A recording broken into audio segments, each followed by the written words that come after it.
عجينة حلوة أوي الصراحة. قبل كل حاجة ازيكم طبعا. العجينة من جمالها لازقة في ايدي، وهي لازم تكون ملزقة. عجينة ايه؟ عجينة الدوناتس. طبعا انا ما كانش عندي فانيليا. فهي طقت في دماغي بالليل بقى ان انا ايه اعمل دوناتس. فجبت بقى ايه بشر برتقان، بس انا عجناها بايه بقى؟ بلبن. وطبعا بايه؟ بمعلقتين زبدة كبار او 3 معالق. العجينة بتاعة الدوناتس لازم تكون ملزقة كده في الإيد. بعد طبعا ما قطعتها كده بقى وغطيت عليها وخمرت، هحطها بقى في طاسة بقى على النار كده. ما شاء الله عليها، طبعا محطوط فيها البيض. طبعا أنا حاطة بيضتين مش بيضة واحدة.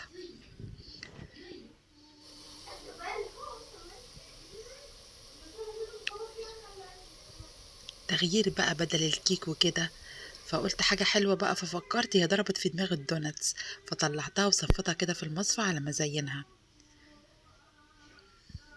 وهو اللي ساعدني، يعني كان عنده شوكولاتة في التلاجة خام قطعة، يعني هي ايه مش كبيرة يعني. فسيحتها مع حبة لبن على النار. وهنشوف دلوقتي بقى التزيين بتاعها وطعمها روعة. وهي كده منفوخة بقى وبنتي بتاكلها يا سلام. بتقول لي يا ده أحلى دونتس كلتها في حياتي.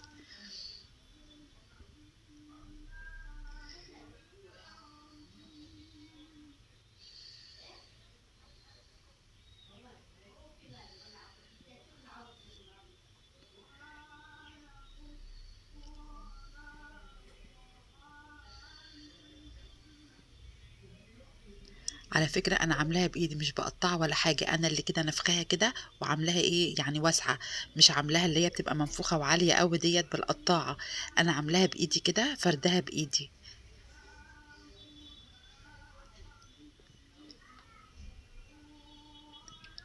على فكرة بقى ايه الشوكولاتة ما كفتش، فقلت بقى اطلع المربى عندي بالفراولة. وايه وبعد ما حطيت لها طبعا ايه صوص لبن كده وشربت الدوناتسية.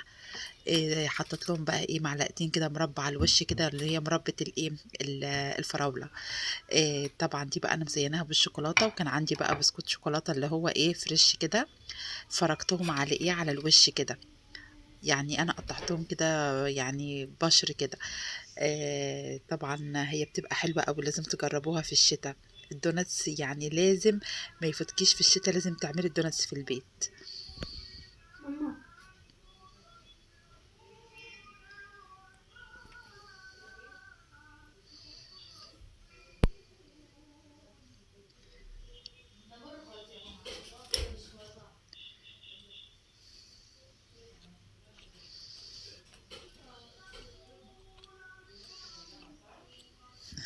بنتي خدت بقى دوناتسية كده من ورايا وراحت صورت نفسها. وقالت لي ايه؟ قالت لي انا عامله لك مفاجاه، انا خدت واحده من وراكي. قلت لها احنا لسه ايه ما صورناش الفيديو، ولا لسه ايه ما نزلتوش. قالت لي لا بقى خدي المقطع دوت وحطيه.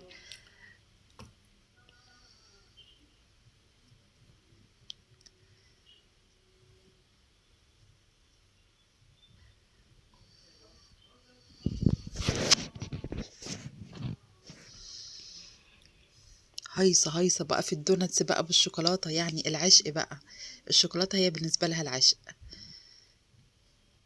كانت سعيدة جدا. يلا بقى فرحوا ولادكم، إلى اللقاء في فيديو جديد.